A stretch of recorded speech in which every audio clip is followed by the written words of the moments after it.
是方达的人才顾问林沃。关于万先生的事情，我非常的抱歉，是因为我没有核实好甲方公司的信息，就把他推荐过去。你怎么还敢过来？你有话好好说，你怎么还打人呢？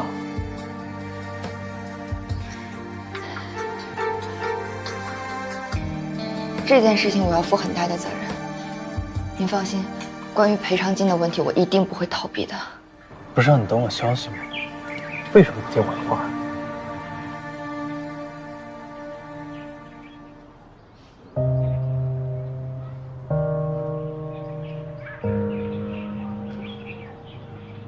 其实你卖的没有错，我就是不自量力。买下方达是我人生中第一次没有经过深思熟虑的决定。我以为就会像以前一样，只要我好好经营，我就可以把这个公司经营得好。可是事实证明我错了，我把这一切想的都太简单了。全公司的人离职，我费了好大的力气，我都拉不来一个投资。现在全行业的人都知道我把人挖出了人命，没有一件事情在我的掌控之内。可是，就算是那样，我还是觉得没关系的，我可以扛得住。可是直到刚刚，我看到了万太太的表情。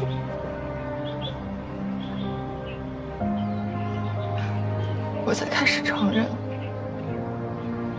我才愿意承认，就是因为我的愚蠢，我的那一点点要强，我不止影响了我自己，我还害了别人。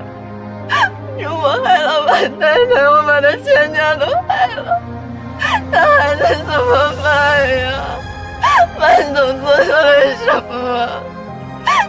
我怎么办？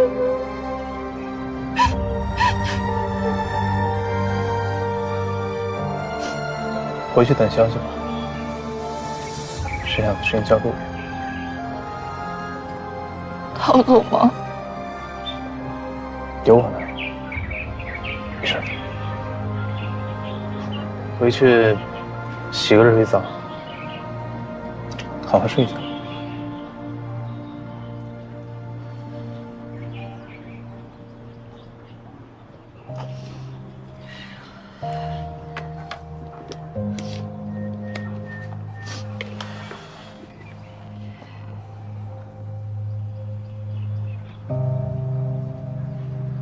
喂，哎，你好，是周总吗？我是林沃。虽然我们只是名义上的合作，但是我觉得还是有必要，在事态进一步发展之前通知您。还有一件事情我想要拜托您，我想请您帮我一位同事，他叫邓丽。哦，好，那稍后我把他的资料发到您的邮箱。太感谢了。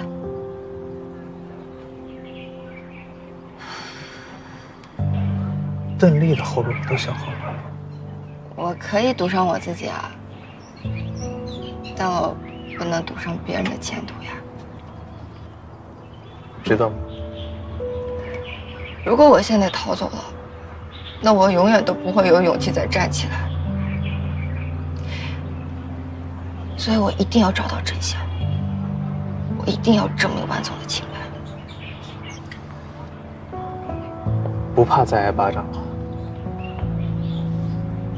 反正有你挡在前面啊。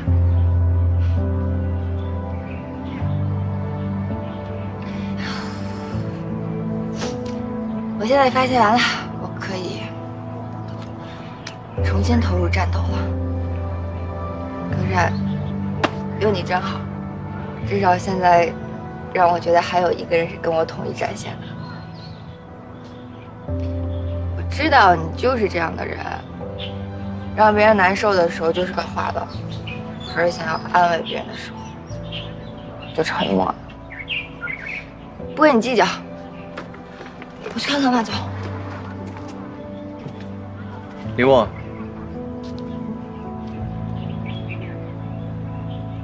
无论我说什么，做什么，永远不要相信我。